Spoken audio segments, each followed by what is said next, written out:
इतिहास। इतिहास को कहते हैं इंग्लिश में हिस्ट्री।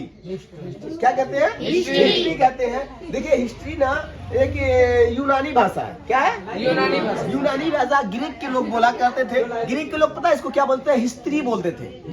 हिस्ट्री हिस्ट्री हिस्ट्री नहीं बोलते थे, हिस्ट्री बोलते थे। आगे हम इस पर चर्चा करेंगे, लेकिन अभी क्या करें? इतिहास। इतिहास शब्द की उत्पत्ति कैसे हुई? किस शब्द से हुई बेटा? नहीं, इतिहास शब्द लैटिन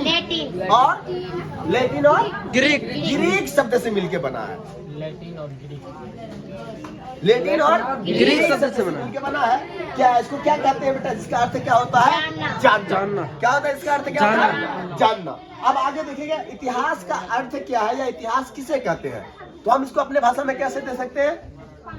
इतिहास का मतलब है मानव द्वारा। हाँ बोलिए, इतिहास का मतलब बोलिए अपने से। इतिहास का मतलब है मानव द्वारा अब तक की घटित घटनाओं का काल कर्मानुसार अध्ययन ही करना इतिहास कहलाता है।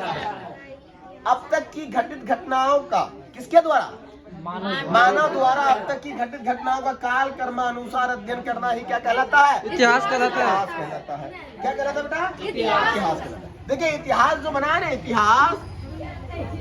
इतिहास है ना, ये संस्कृत में विखंडन जो किया गया इसका 3 शब्द निकल के आता है। इति और क्या बोलेंगे इसको? इति और ह और सा क्या बोलेंगे? आस। इति और जैसे ऐसे लिखते हैं ना, इति है ना, ह और आस है ना, ये बोले इति है ना। इति का मतलब क्या होता है बेटा?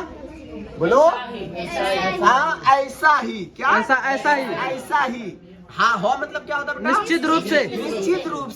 निश्चित रूप से। और आज मतलब क्या बेटा? हाँ। ऐसा ही निश्चित रूप से था। जो बात हम लोग किए, जो चर्चा किए अभी, वैसा ही था। हम बोले वास्को डी गामा भारत आया था, इतिहास में मिलता है। हम बोले थे बार्थोलोम्यू डियाज है ना, Bartholomew Diaz cap of good hope का खोज क्या था है ना। हम बोलते हैं फ्रेंडन मैगलेक पूरी दुनिया का चक्कर लगाया था है ना। तो मतलब ऐसा ही निश्चित रूप से हुआ था, उसी का चर्चा कर रहे हैं हम।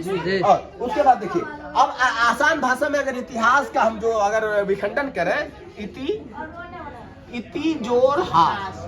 इति मतलब क्या होता है बेटा? इति मतलब ऐसा ही। इति मतलब क्या होता है? ऐसा ही। और हास मतलब कहता निश्चित रूप से। निश्चित रूप से, या इसको कहते हैं बीती हुई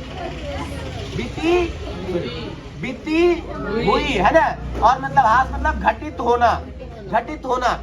बीती हुई घटना या बीती हुई बात का घटित होना ही क्या कहलाता है? इतिहास कहलाता है। क्या कहलाता है? इतिहास कहलाता है। चलिए इसके बाद हम लोग आगे इसको पढ़ेंगे। इसको कह सकते हो घटित। हास मतलब कहानी भी कह सकते हो। क्या कह सकते हो? कहानी। इति मतलब क्या कह सकते हो? घटित होना या ऐसा ही। ये हम अपने हिसाब से भी डाल सकते हैं इसको। क्या कर सकते हैं? अपने हिसाब से भी डाल सकते हैं। इसमें आगे पढ़ेंगे हम लोग बेटा कि इतिहास कितने प्रकार के होते हैं, है ना। चलिए।